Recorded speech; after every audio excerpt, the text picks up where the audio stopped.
All right.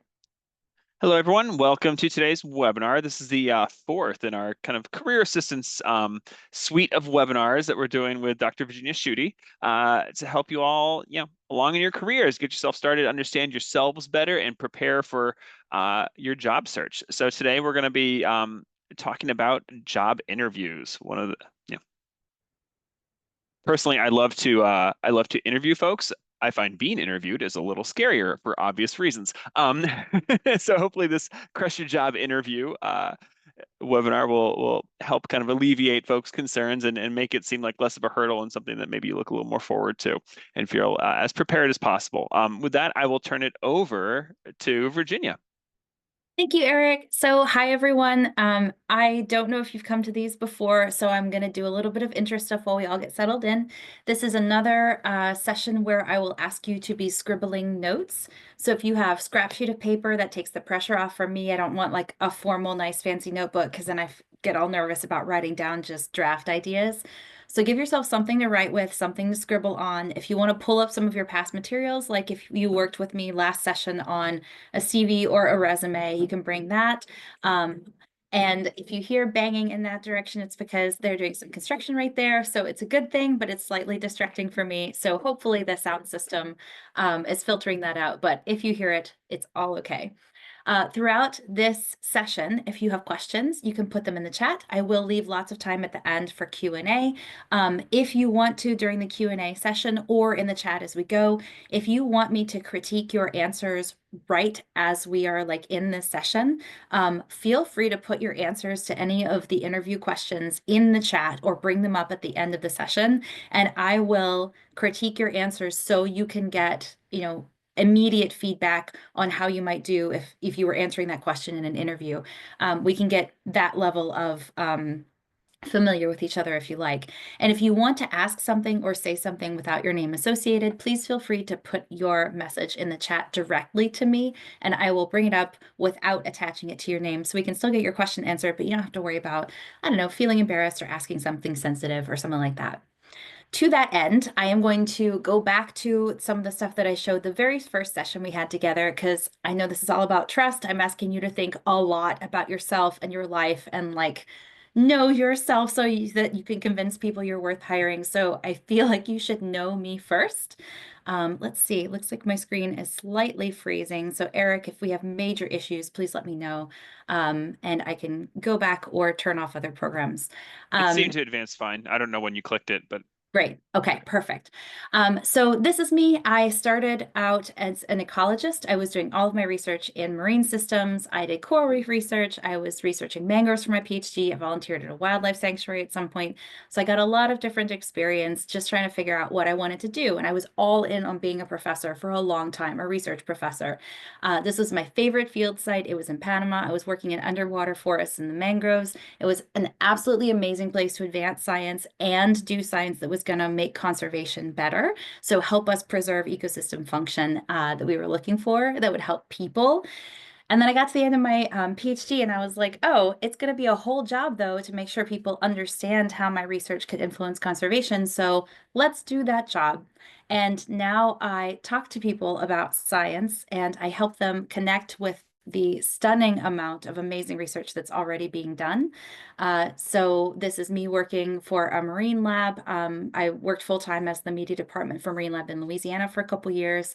Now I'm a freelancer, and so I've been to Antarctica doing science communication. I work with Nikon, their microscope people, doing marketing. I do a lot of different things. And along the way, my job as a science communicator is to help people know the story that I'm trying to tell. So that means I have to know myself, I have to know the people that I'm working with, trying to tell the story of, and then I also have to know the people that I'm trying to connect to. I have to be able to find the common ground between the two of us or the two groups of us so that I can make those connections meaningful. The same thing is what we're doing with this series. So in order to get a job, to have the best chance of securing employment, you have to know the story of yourself, and then you have to know how that story connects to a potential employer. The point here is to give you the control to tell your own story in a way where you can pull out the threads and showcase them to a potential employer so that by the time you're done showing them your job, materials like a resume or an application or a cover letter, and then going through the interview process, they're like, well, duh, of course I see this story and the threads that connect to me. Of course I should hire them because they're a natural fit.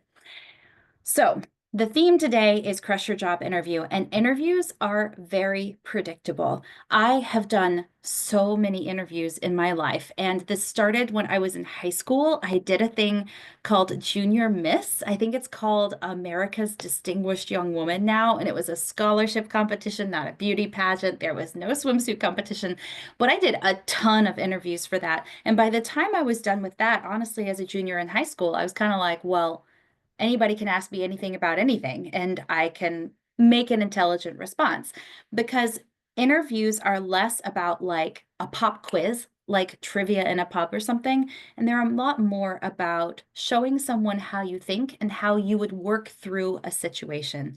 I have been on some hiring committees before, and what I am looking for in a candidate is often not the person who has the exact perfect background that would prepare them for a position, but I'm looking for someone that's going to be a culture fit for the company, and I'm looking for someone who would be able to figure out what they don't know in a way that lets them function independently and according to the values of my organization. So I'm looking a lot more for capacity than for exact skill set, which is nice because a lot of skill sets in the sciences translate, right? If you have been specializing on groundwater porosity or something, like you can translate that to a lot of things. So that's what we're going to talk about. Because interviews are predictable, this means you can prepare for them. And I think I was on a career panel at Ocean Sciences last February, and everyone on the panel said that the single thing that people most could do to increase their chances of getting a job is practice the interview process, because they said that lots of people looked great on paper, but they didn't have much practice speaking one-on-one or one to like a couple of people at a company. This may be kind of a product of lockdowns with COVID, and maybe a product of the way that work has become more remote lately. But it feels hard sometimes to think about, like, well, how often have you just sat down and talked to people about your stuff in a way where you are trying to convey your professional readiness to work on whatever it is, to take on new assignments.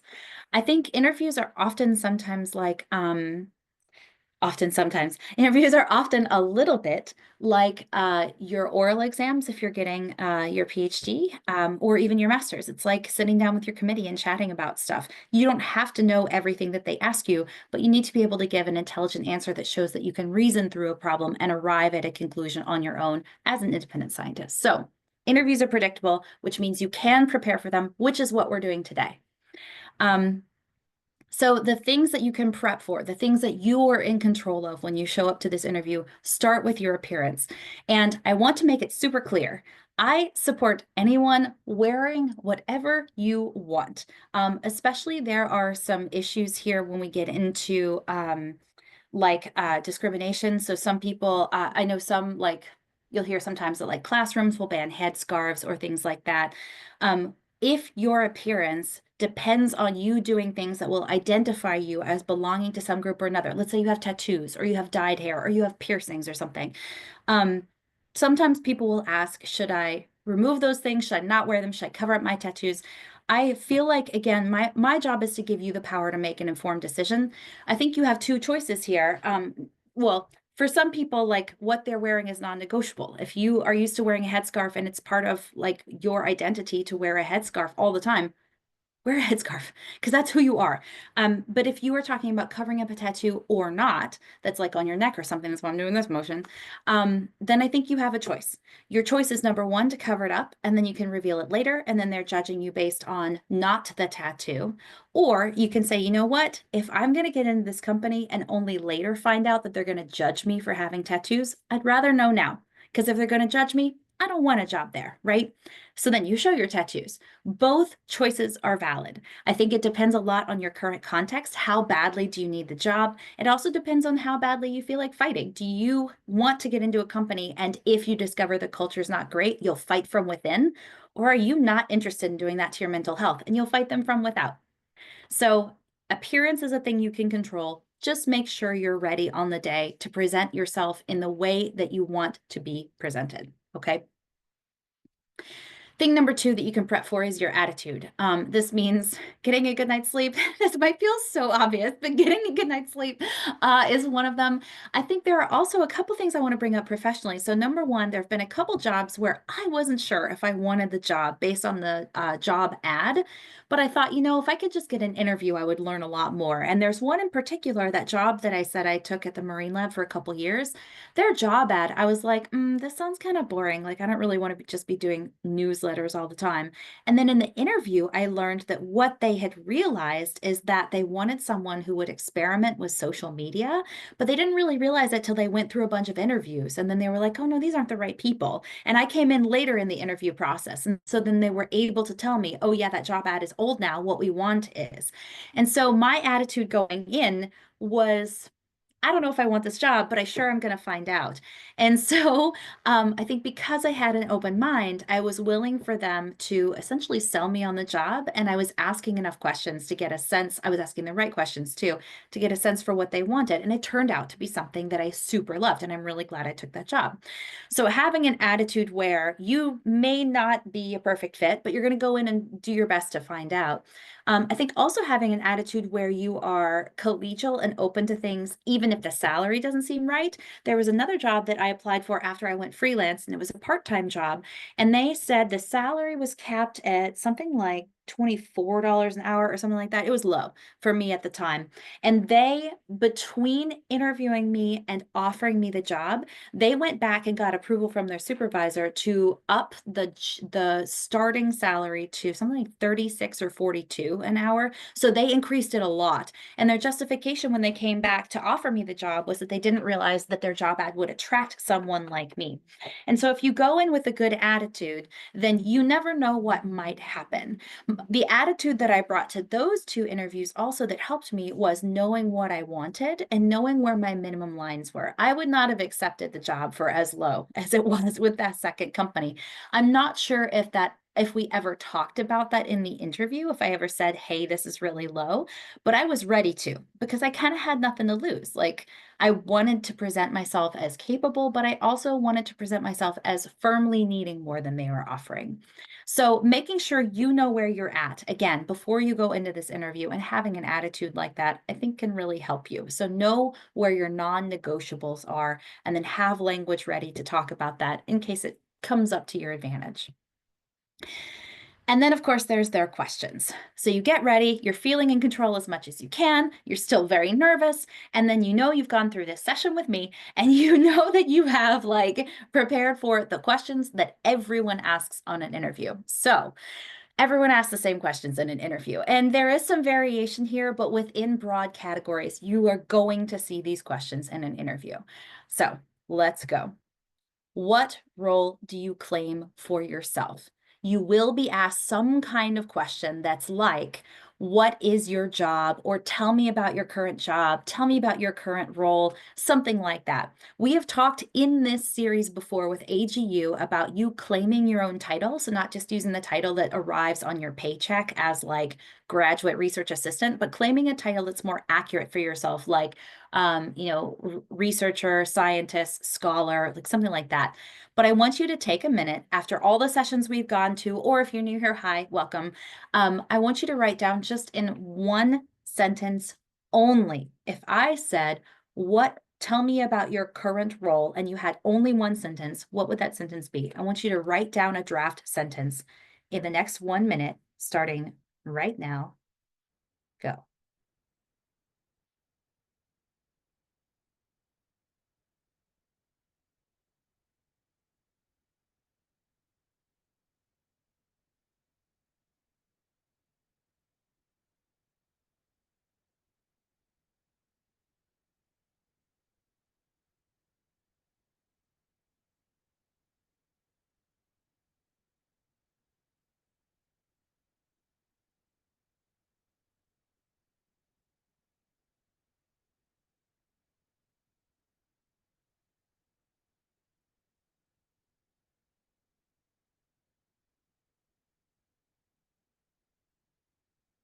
Okay, that's our 1 minute. I know it goes by so fast. Reminder that if you want me to check your answers, you can drop them into the chat.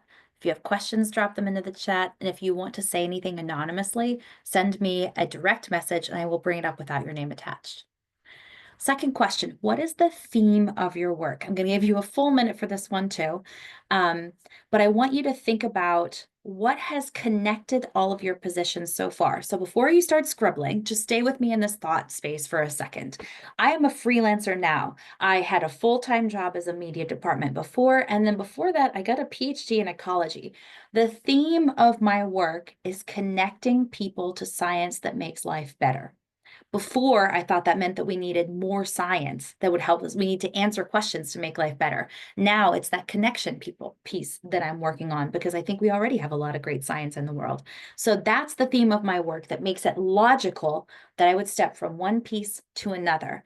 And then if I bring up that theme, then I can fit my next job within that theme. So I can make one connected story of myself that includes the current employer that I'm interviewing with right then.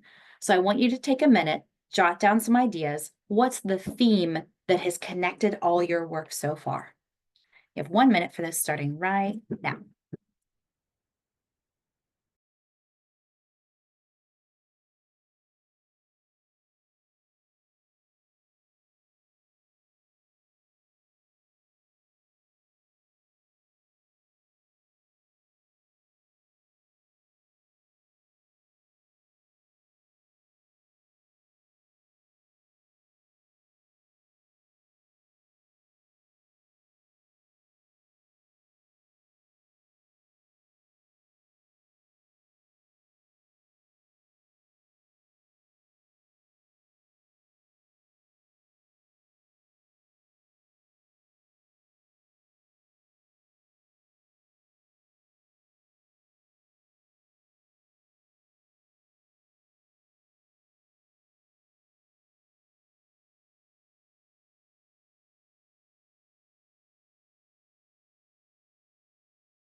All right, that's our 1 minute. I'm going to stop sharing my slides so we can come into the chat together. I got a private chat, and depending on how well y'all know each other, this may be a little bit revealing to answer this directly, but someone sent me their one sentence, like, tell me about your role. They sent me their one sentence, tell me about your role, and I want to critique it live, explaining how I would change it and why. So this is what they sent. I'm a PhD scholar specializing in forestry and remote sensing. I would say I am and I would put like something with scholar first. So not PhD, because you're not doing scholarship of PhD. I would say like a forester, or if you've got forestry and remote sensing, or you could say I'm like I don't know, like a land use scholar or something like that. But like give yourself a title that puts you in your area of specialty, that lets them know what kind of way they should categorize you.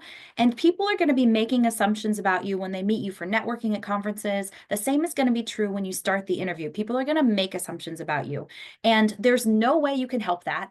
Like that is how being a human works, and that's how the human mind works when you meet people. And your job is to steer them into making assumptions that are helpful to you.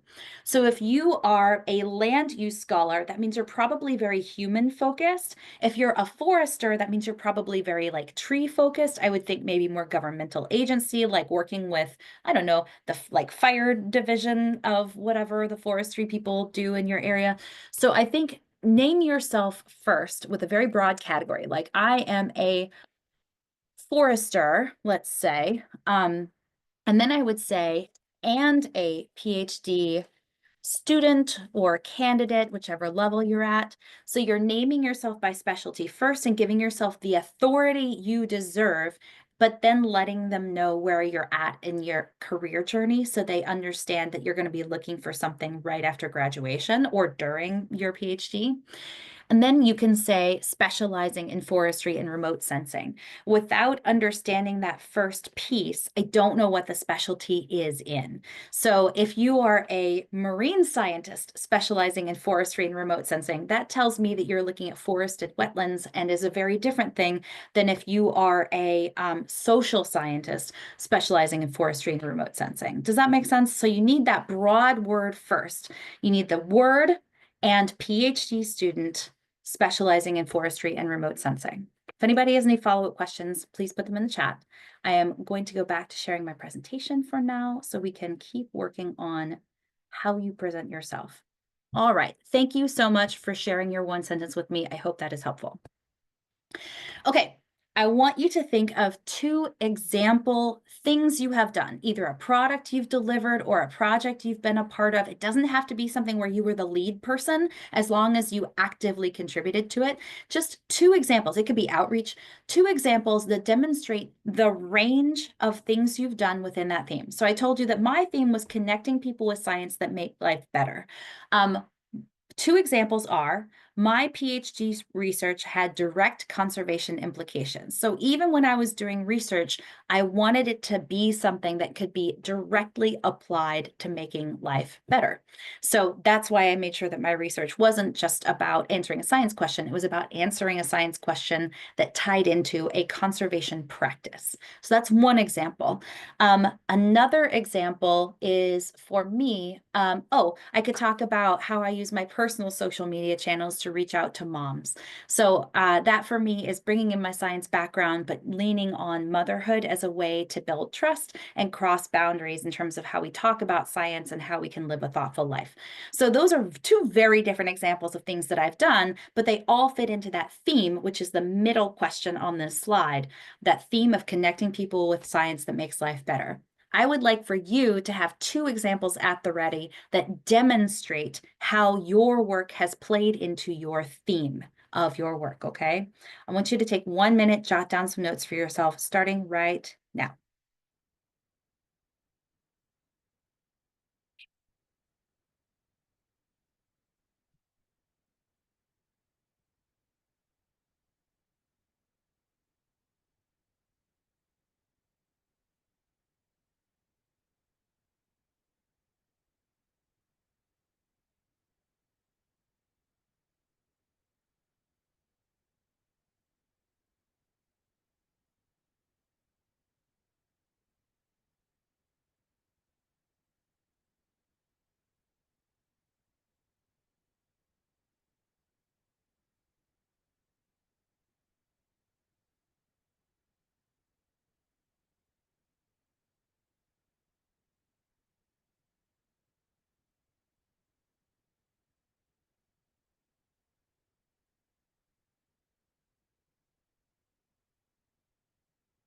Okay.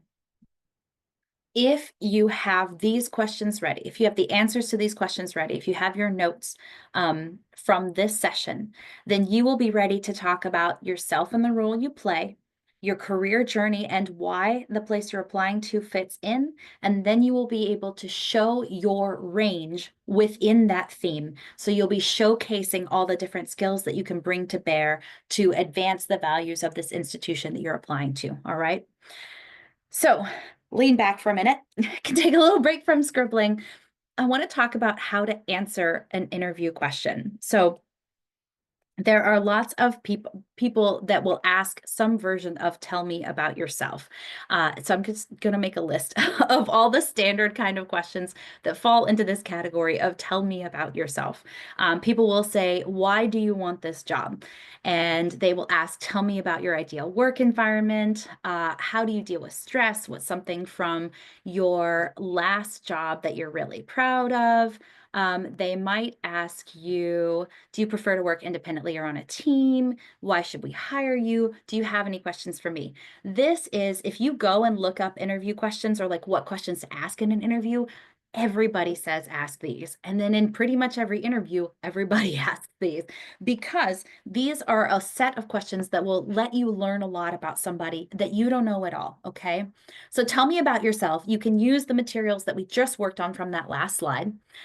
When somebody says, why do you want this job? When I am doing one-on-one interview coaching, so many people want to answer this question with a list of why they would be good at the job. I don't care if you're going to be good at the job. I asked you why you want to do it. I could hire a lot of people who might have the skills for a job, but why do you want to do it? So this gets into your motivations for the job. And the reason why I want to know about your motivations at least as much as your skill set is because sometimes having a job sucks, right? Like I would choose to be independently wealthy and never have to work again. I could spend my money how I wanted. I could spend my time working on whatever cause like I felt was most important in that moment. But I can't do that. I have to show up. I have to give my skills in exchange for money. And so when the job sucks, when you don't want to go to work generally, or when the job is really hard, you are going to draw on your motivation to really show up for that job. That's why I want to know, why do you want the job, not why can you do the job well? I want to know what's going to keep you showing up, keep you contributing, that I'm not going to have to like push you to keep working on whatever project it is I'm hiring you into. Tell me about your ideal work environment. Lets people know how you function. So are you functioning independently? Well, if I'm a good manager, I'm reading into your message, like what would you need from me and from the team? And I'll be able to see like what I could give you to help you thrive. So if your ideal work environment for you is a physical answer, like if you need physical space that's like natural light or something like that, then I know that I'm going to need to make sure if I hire you that you have your own physical setup if you're remote, or I can describe my job off the office environment, like where the building is and what it's like in reply to you. If your ideal work environment is more cultural, so you like to be able to hang out with people in a break room, then I, as a manager, I'm going to be able to say like, oh, well, we don't currently have that, but if you'd like to set up, an employee break room virtually, then like feel free or something like that. So I, as the interviewee, or sorry, as the interviewer, am trying to get from you with the ideal work environment question to see how you would fit into what's already here and what I would need to give you so you would thrive. How you deal with stress is similar. So I'm trying to learn from you. Sorry about that. How do you deal with stress is similar. I'm trying to learn from you what kind of signs you will display when you are getting stressed. So if you say that you get very quiet, then I will know, oh, she's getting quiet, like I need to check in with her or something like that. Um, if you say you deal with stress by kind of retreating a little bit and making sure that you have a good handle on your project, then that says to me that like maybe I'll need to make sure that you have the support structure in place where you're asking for help enough, something like that. Something from your last job you're really proud of. I want to make sure that you're able to own your own accomplishments. Sometimes I have asked this question in an interview and people are like, oh, well, I was part of a team and stuff. And it's like, okay, I'm glad you're humble, but also I really need to know what you do. Like, what role did you play? What ownership are you taking? And so don't be afraid to brag on yourself in this one. They have literally asked you to do that. Independently or on a team, again, I'm just assessing for fit. Sometimes if you answer well, then like that means answering what the company already has. Sometimes it's just a heads up so they know how to place you. If you say you work independently and they say, well, this is a team job, then like, don't lie here. You don't want to get into a job where you're miserable unless you really want, again, unless you're really desperate for this job and you want to try something new. In which case you can say, well, all my past experience has been independent, but I'm really looking to see what a team is like. And so I would be happy with either. For the why should we hire you? It's a lot like, why do you want this job? I do not want to hear that I should hire you because you're going to do the job well. I'm not interested in that. Again, a lot of people could do the job well. I want to know how your values overlap with my values. So this is something that you'll hear a lot in a faculty job interview. People will say, why are you a good fit for this job? And you will say, listen, I'm from this area. I've been wanting to move back for a long time. I'm super excited to like walk to work in the snow in the winter. And then in the summer, like I'm ready with my, like sweltering heat. Like you can say anything you want here because that kind of enthusiasm, that kind of value overlap that tells them why you're genuinely excited to be moving to that region for work, to be involved with the company. This is, again, one of the indicators of why are you going to keep showing up even when it gets hard. And then for the do you have any questions for me? Always have a question. Always, always. When people are not asking me anything at all, to me, it looks like they're not as interested in the job because they're not curious about the details of the job. You can look up questions to ask an employer, a potential employer in an interview. There are blog posts that will list them for you, but you can have 3 very general ones ready. So even if they answer all your questions before, you can still ask things like, what challenge is coming up for you that you're really looking forward to tackling with the team, or like what, is this a new role, or did someone fill it before, or like, why are you hiring for this role right now? So like you can ask about the position, you can ask about the team, you can ask about the culture, but if you're not sure, look up blog posts so that you have a list for yourself, so that no matter how many questions and details they give you during the interview, you're still able to ask something, okay? Okay, then we get to the trick questions. Are you applying for other jobs? What are your salary expectations? What's something that you learned within the past year? How do you define success?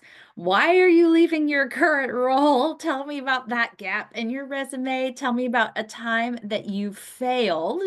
And what are your career goals? I call these trick questions because these are the questions where not everyone asks them, and it's easier to kind of reveal more than you might want to when you are asked these kinds of questions. So are you applying for other jobs? I generally answer this one honestly. Like if you're on the job market, tell them that you're on the job market. To me, like there's no wrong answer unless you accidentally start getting into naming the other places you're applying to. I generally don't want to tell them what other places I'm applying to, because if I'm trying to convince them that I love their company, but I'm also applying to their rival, I don't want them to know that. And so if they say, are you applying for the jobs? And you're like, yes, I'm generally on the job market. And they say, well, where else are you applying? You could say, actually, I'm not really ready to share that yet. I'm still working on my application materials, and I just want to make sure I've got things more solid before I, let people know what I'm up to. Pardon me. You are under no obligation to share those details. They are not privileged to those details. And if they're not going to hire you because you don't share them, is that a place you want to work, right? If they're going to ask, like, demand those details of your life. At the same time, again, if you're desperate for this job, it's up to you. If you want to play your hand like that, my job is to give you the power to think through this. What are your salary expectations? I call a trick question because every company, when they are interviewing for a role, has a salary range in mind. If they ask you, what are your salary expectations, they are hoping that you will say something lower than they have budgeted for. But it's impossible for you to know what they've budgeted for unless you have an inside contact who's told you the numbers. And so if somebody asks you, what are your salary expectations, your best move is to say, well, I'm still thinking it through. Do you have any budgetary information that you're able to share? And then that lets them know that you're savvy about this question, and it turns it back on them to see if there's anything that they are willing to share with you. Oftentimes, there is some kind of salary range on a job advertisement these days, and if they're not willing to share the range, then maybe it's something like I would encounter as a freelancer or something like that, in which case, I usually will say something like, well, my last job I did for this, so a minimum would be, and then just increase it by a lot. And then say, but depending on the particulars, that may be out of budget. And so I'd be willing to, you have your disclaimers, right? So make your minimum something high, something that really is your minimum, but is high.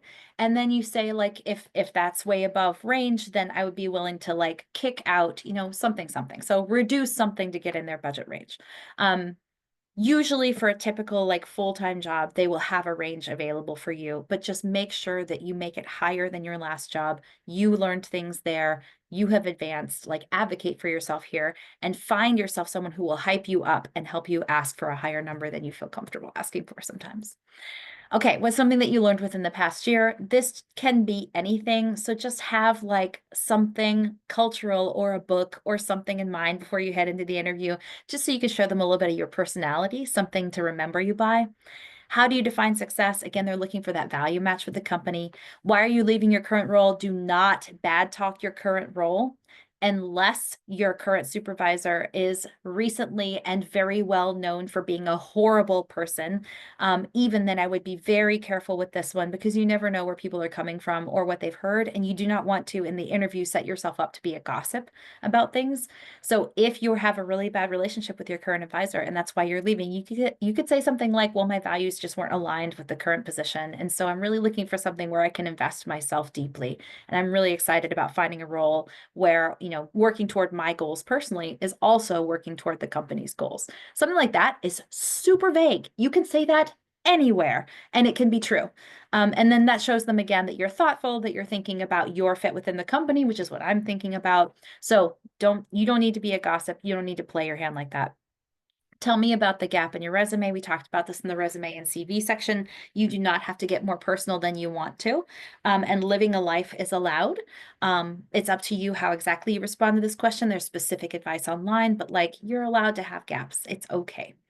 And then tell me about a time you failed. I hate this question because as scientists, all failure is like not really a failure. It's just a learning experience. And so I usually answer the question some kind of way like that. Well, like I really messed up this way, but then I learned from it. And so I don't know. I don't really feel like it's a failure, but I feel like that's kind of how I view all my failures. So I'm not sure how to answer this question, but I hope that gets close. I'll say something like that.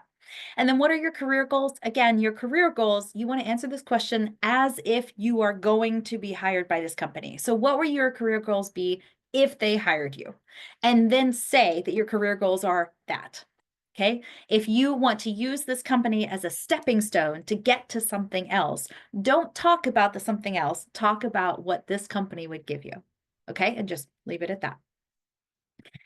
Then we get into the gross questions. How many tennis balls can fit inside a limousine? Sell me this sheet of paper. Personal questions like how many kids do you have? Performing a deliverable test like here's 5 minutes. I want you to write me this, whatever. I call these gross questions because there's less point to them, in my opinion, and they feel designed to like trip people up or like make it a cool place to work. Like, how many tennis balls can fit inside a limousine? We have dogs come in every Tuesday that you can pet. And like, I would love to pet a dog every Tuesday, but it's like, I don't like, ask me a real question. And so the point of these questions is to see if you get flustered and to see how you think through them out loud.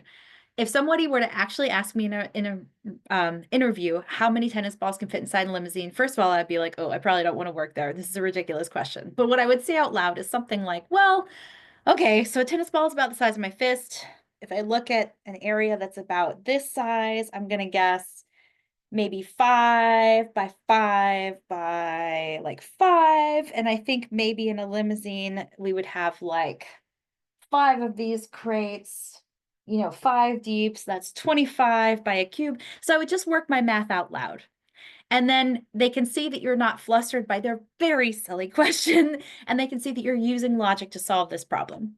And so then if something absolutely absurd happens at work, like a pipe bursts and sewage is pouring through the ceiling, you're going to be like, oh my gosh, this is so silly. We are going to use logic to come up with an answer. And they know that they could depend on you, or something like that. So that's how I'd answer the tennis ball question. The sell me this sheet of paper is again a chance for you to pull out your personality to make yourself memorable. Selling me the sheet of paper is something where you can be like, this sheet of paper is actually like, 2-ply thickness. And it was, I got it from, recycled, secondhand. So you could like actually try to sell a sheet of paper, or you could say, did you know that this sheet of paper was stepped on by Abraham Lincoln's pet unicorn, and it has been passed down through generations in my family? Like you could make something up. The sell me the sheet of paper is essentially, again, just have personality. They want to know, are you the type of person who shows up and spins a story about Abe Lincoln's unicorn, or are you the kind of person who's going to like go into the practicalities of a sheet of paper? There's nothing wrong with either of those answers. They're just looking to see how you're going to interact, how you're going to respond to something silly, if you're going to get flustered, that kind of thing. Personal questions, you are not obligated to answer. I know when you are at universities, it's often illegal for them to ask you about your personal life, like if you're married, if you have kids. This does not mean that they won't do it, but it is often like actually illegal. And so personal questions, again, if you have a deflection answer ready, you don't have to answer these questions. You could just say, actually, I'd just love to stick to, how I would fit into this company if you don't mind, or like, I'm not ready to share that information, but I'm sure we get to know each other better, if I were hired. Like you are allowed to say any of those things. You do not have to reveal more about your personal life than you want to. And then performing a deliverable test, I put this one last because this one's really tricky. For a job like, I've seen this in science communication jobs where I was at an interview, and then at the end of the interview, they were like, okay, we're going to go out to lunch, but first I'm going to give you 20 minutes, and I'd like to just give you like a little like test just to see how you do. And then what they will say is like they'll put you in a separate room, they'll give you a prompt, and they'll say, for me, since my job is often writing something like a headline about a piece or something, they'll give me 3 stories and they'll say 20 minutes. I want you to write the headline, I want you to write the summary line, and I want you to write the first couple lines of the piece that you would write about this for press. And on its surface, it's like, well, okay, they want to know what your skill set is, what your style is, that kind of thing. Fine. But the downside, and why I put this in the gross question category, is sometimes people will ask you to perform these tests, and it ends up that they use your work without crediting you. So especially if this is separate from the interview process where you're talking one-on-one, and this is part of the application process, I've heard of people sometimes seeing their headlines and stuff show up in a piece that this institution has written later. So they just take your work and use it without hiring you. I've heard of people sometimes having people take their ideas in other ways. I don't know if this would apply to you because I'm not sure if anybody will ever give you a test like this. There was one interview sequence that I had where they couldn't decide between, I had somebody on not on the interview committee, but a friend of mine was like adjacent to the interview committee. So he was keeping me informed of what was happening. There was supposed to be like 3 rounds for the hiring process to this place. And then there was a round 4 and a round 5. They kept giving us more tests because they couldn't decide between me and one other person. And so the deliverable tests became this very onerous thing where I was like, I need you to just pick. Like, who are you going to hire? I have invested so much of my life into writing pieces for you. Like, I'm done. And so just be careful. For me, it is a red flag if a company asks for too much from you in terms of a test or like asking you to deliver something during the application process or the interview process. So just the gross questions are a lot about your rights. You are allowed to be disgusted by the interview process. You're allowed to feel like they're raising red flags. You're allowed to change your mind about whether you want to work at some place. But just get through the process, get yourself to where you're in a good space to ask for feedback from trusted friends and colleagues, and then see what you want to do. When it comes to the deliverable, you are allowed to refuse. You can just stop the application process right there if you don't feel comfortable. Just think about how an interview is not just them interviewing you for a job, it's also you interviewing them, okay? Both should be a match if you're gonna be like happily gainfully employed, as much as anybody can be happy to be employed.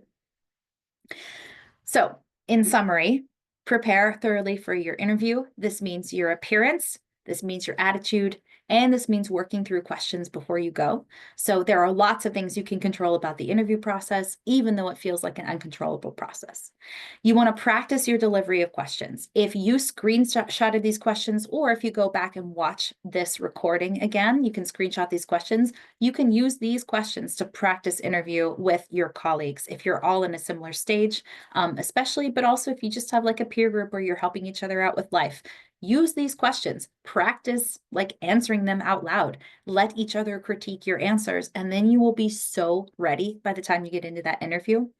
You could even like pick an application that you submitted and practice as if you were answering for those people. I also want you to ask for help.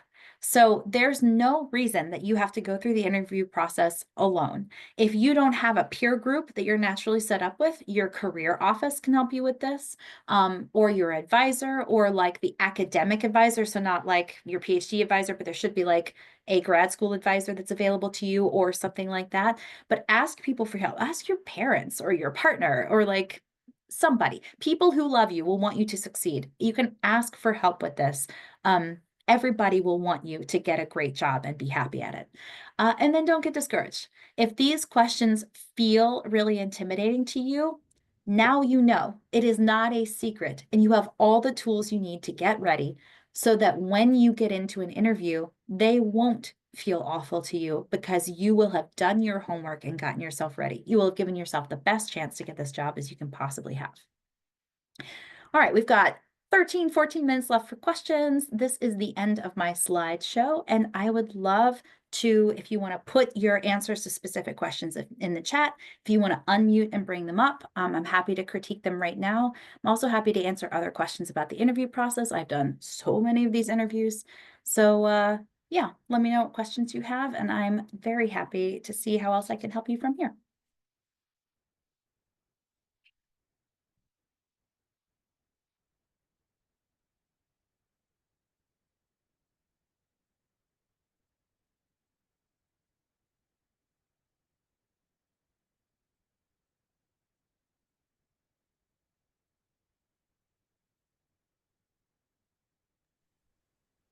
While folks are thinking of questions, I know there's some oldies but goodies that still continue to pop up in interviews. The one being, tell me about your greatest weakness, and then the strength. I don't know if you want to comment on those. And then another one is, how do you define success?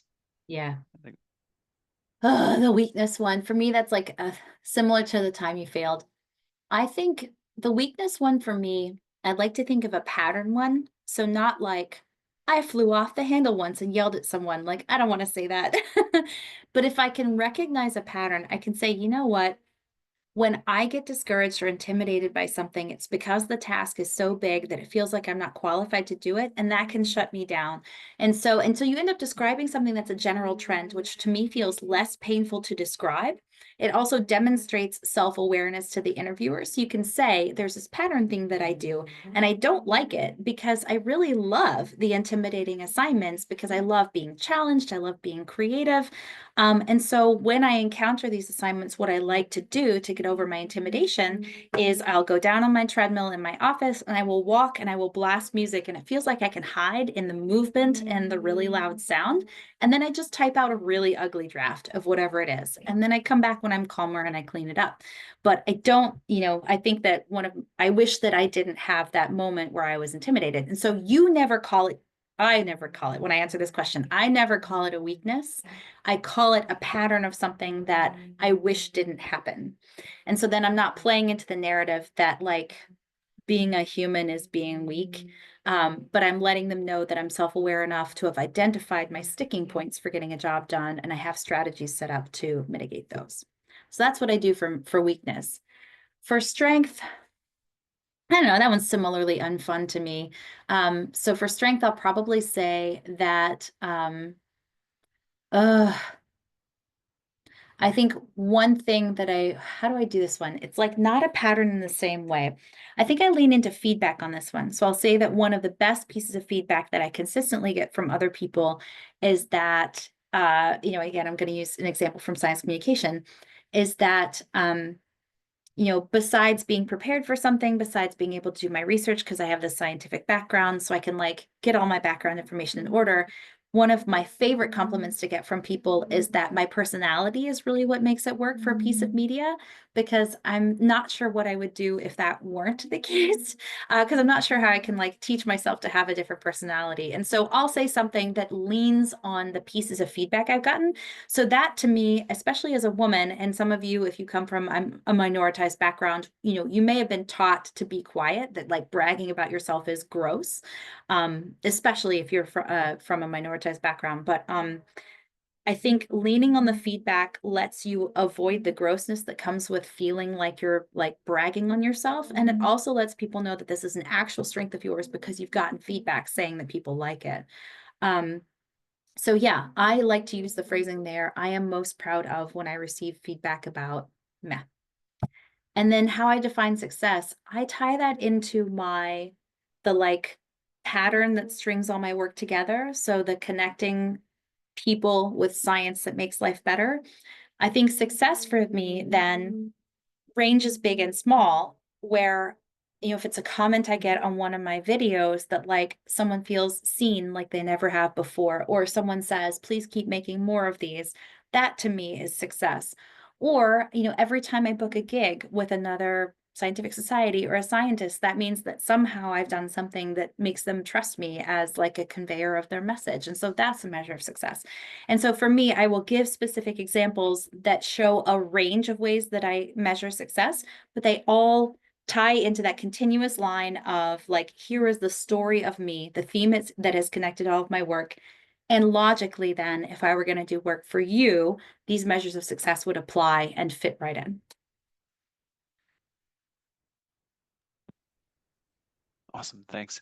Mhm. Looking at the chat, I don't see anything else. I mean, I have plenty of questions. I also know we're coming up the not that you didn't cover a ton, Virginia. It's just I love No, feel free the to ask. topic. Um, you know, there's a range of different types of interviews that folks can go through, right? And the fact that, coming from the sciences, we'll have folks going into industry, folks, well, going into government, although maybe not federal government at the current time, in the US, but also academia. And those interviews are going to look different, and there's going to be different types of interviews.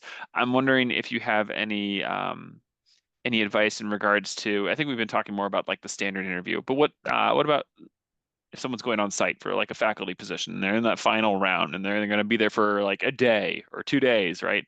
Yeah. How do they approach that situation?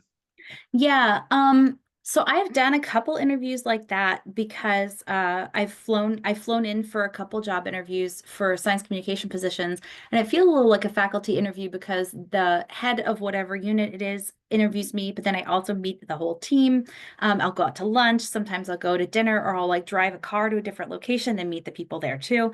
Um, and so I think the number one thing that comes to mind if you have a day-long interview is how you can preserve your energy, because you are essentially performing all day long. And if you think about like a Broadway performance, it's a couple hours and they have a break in the middle and then they get to go home. And so if you are performing that long, being on your best behavior, being your best self, being like the shiniest version of your personality, it is exhausting.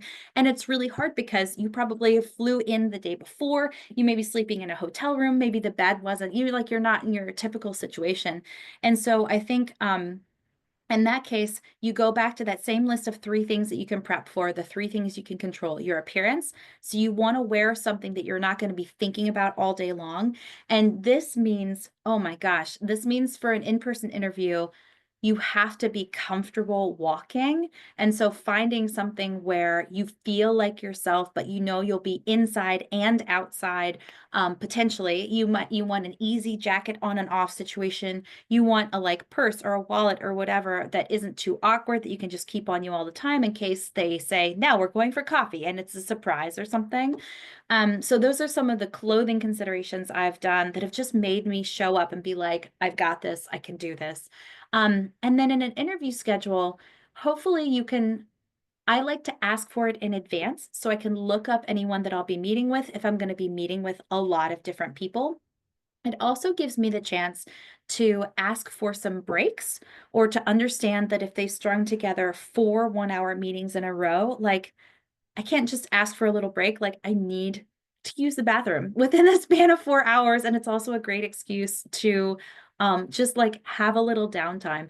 So ask for the schedule in advance, look up the people you're meeting with, even if you just like jot down notes on your own printed version of that schedule or digital on your phone, even if you just put down like 2 keywords for each person. So if we were doing that forestry and remote sensing, like that's enough of a keyword that you know who you're talking to. And so you can at least prep like one question. So when they say, do you have any questions for me? You have one question ready. So do as much of the prep work before you actually arrive as you possibly can, so that when you're there, you can just focus on being there and resting. And then if you can, make sure they give you a schedule that has some breaks in it. I know, especially when I had young kids, pumping is often a thing. If you need to have time to pump breast milk. So like you, again, are you allowed to ask for that? They are not supposed to discriminate against you for that. But if you're not comfortable, make sure you have that nice bag. Make sure you have a bathroom break built in or a lunch break or something. Like you're allowed to ask for these accommodations.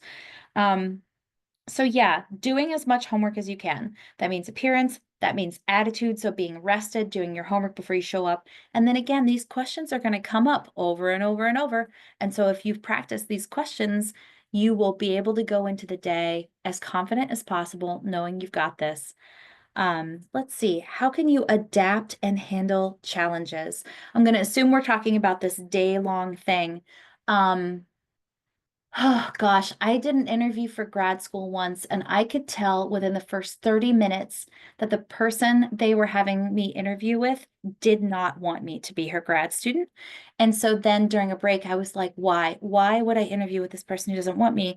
And it's because I was interviewing at the same time as my husband, and I figured out, kind of on my own, making assumptions that they wanted my husband and they did not want me. But my husband's department had set up this interview for me, and so it was this really hostile environment. This person, the theme that connected the research of her lab was doing research on colonial subjects, which meant colonies, as in corals or sponges or something like that. And I had read her webpage, but I was so tired that at some point I was like, colonial, wait, is that the word? And she was like, why are you interviewing with me if you haven't read a single one of my papers? Like she just came out and said that. And I was like, I'm just tired, lady. Like it's been a long day. I just forgot the word.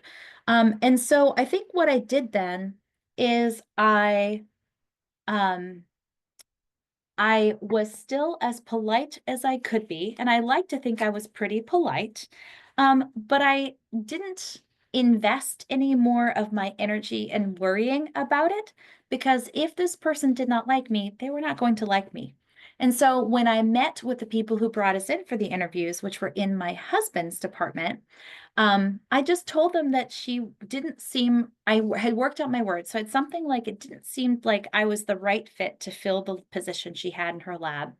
And then the rest of the day, they spent setting up alternative interviews for me to see if there was someone else at that university that would want me as a grad student so that they could get my husband to come.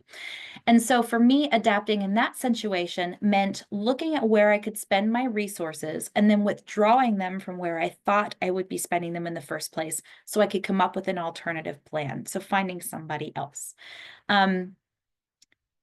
Adapting is much easier when you're better rested. And then in terms of handling challenges, again, I think it helps. This sounds so like wishy-washy and kumbaya, but like your mindset is so important.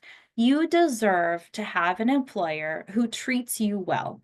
And if you are interviewing and one of the challenges is these people suck and the employees seem unhappy, you don't need to like be polite so that you maintain your reputation, but you don't need to worry about like I, I, I guess if you're desperate for the job, like do what you need to do. But I just want you to know that, like, you deserve to have a nice workplace. You deserve to work with people who are nice. If that means right now that you take a job with somebody who's not nice and you view it as a sponsorship to get you through to the next level so you can grow and take that next level job when you're ready, view it as that, but don't invest more of yourself into the company than you have to. Do not view their failures and their moral value system as your own. Keep yourself separate in that case. Care as much as you have to and no more. So just in terms of the job process, just yeah, you deserve a good workplace. I guess that's the take home message I hope you have is you have power and control and you deserve a good workplace. Don't let people convince you otherwise. Yeah, an interview's conversation, and they need to sell you on why you want to work there too. Well, I hope, an hour went by really fast. Thank you all for sticking around and for these additional great questions and sharing, especially the person who shared their Yeah. identifying sentence. That was really helpful to go through that exercise. Thank you so much, Virginia. I Yeah. don't know if you want to put your contact in the chat. I know you've done that in the past. It was all Yeah. over your slides, but it never hurts to have it again. You can find everything about me right there. I do free coaching sessions every month. If you want me to review your CV, if you want me to practice interview with you, review your question answers, just get in touch and we can set up something and I'm happy to help. Awesome. Thank you so much. Well, I hope everyone has a great rest of their day, and thank you. Yep. Bye Bye, all. everyone.